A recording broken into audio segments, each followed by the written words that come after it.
Okay, we're going to go ahead and look at the final step of our business plan setup, step 7, which is really just the summary screen. And all we have to do here is read what the business plan tells us, make decisions accordingly. So looking near the top here, we see our gross income target of $106,000. That's actually a result based off of my full year net income goal, which I entered on step 1 of the business plan of $60,000. My planned cost of sale comes from the assumptions I've entered in steps 2 and 3. My operating expenses come from my assumptions in step 4. So you can see how these assumptions result in showing us our total gross income of $106,920, which I've got to gross in order to be left with a net of $60,000 at the end of the year. And bear in mind that these goals are all full year, 12-month goals. We'll touch on just a moment how to go ahead and adjust those goals for prorating a business plan for a part year plan. So in the middle here, we see that in order to achieve that net income of $60,000 pre-tax after expenses, I've got to close 7 listings and 9 buyers, again based on my assumptions. And it conveniently shows me my overall conversion rate in the middle of the screen there. I've got an overall conversion rate of 10% on the listing side and 50% on the buyer side. Now down here, we see, based on those conversion rate assumptions, how many listing and buyer side appointments we've got to go on. And my plan here, it shows that I've got to go on 80 listing appointments and 19 buyer appointments. Okay, so the final thing we see down at the bottom here is it says that in order to generate the number of appointments shown above, I need a certain size database that I'm staying constantly in touch with. And based on my assumption in step 6 of how effective I am at generating business from my database, it shows me that in this case I need 146 people in my database. Now if I had chosen a different assumption in step 6, that's what's going to drive a higher or lower number here. In other words, the more effective I am at extracting business from my database, the smaller database that would be required to achieve the same net income goal. So those are the general results that we see from our business plan. Now the final option we're going to talk about is whether or not to go ahead and prorate our business plan goals.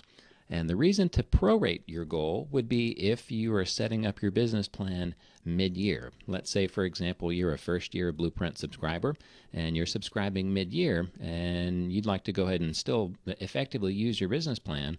But if you're not interested in back entering past history in terms of income and expenses and cost of sale and all that stuff, if you'd like to just essentially start with a part year plan and have your numbers adjusted accordingly, you would want to go ahead and choose this option, use prorated goals. You'll just select that option right there, and it allows you to choose a date to start your plan from. So instead of choosing January 1st as the start of your plan year, we'll choose today's date, for example.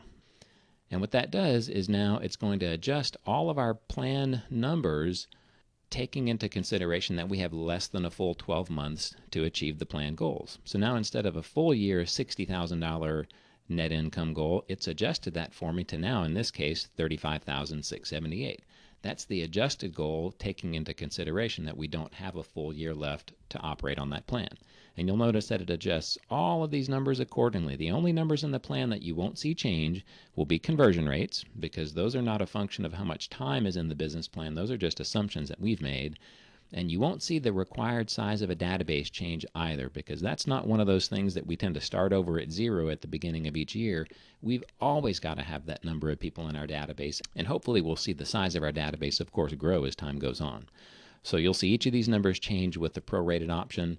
I'd recommend you using the prorated option. Like I mentioned, if you're not going to be back entering historical information into Blueprint in terms of the money that you've spent and earned for the year, if you're comfortable doing that, we would definitely recommend you go ahead and leave the option by default of using true annual goals. That'll show you a much truer, clearer picture of your progress throughout the entire year. So have a look at your summary, choose whether or not to prorate the business plan goals. Would definitely recommend you print this screen out, push pin it over your computer, or tape it inside your day planner. That's something you want to be looking at constantly. And know that many of the results that come out of here, out of your business plan, these are what drive your high-level indicators, your visual dashboard on your home screen. That's what drives those numbers. So be mindful of those each time you log into Blueprint. Again, have a quick look at your visual progress indicators and know that each of those bars should be green. And if they're not, make those decisions of whether you need to make a course correction. So that's your business plan. Thanks for joining us and have a productive day.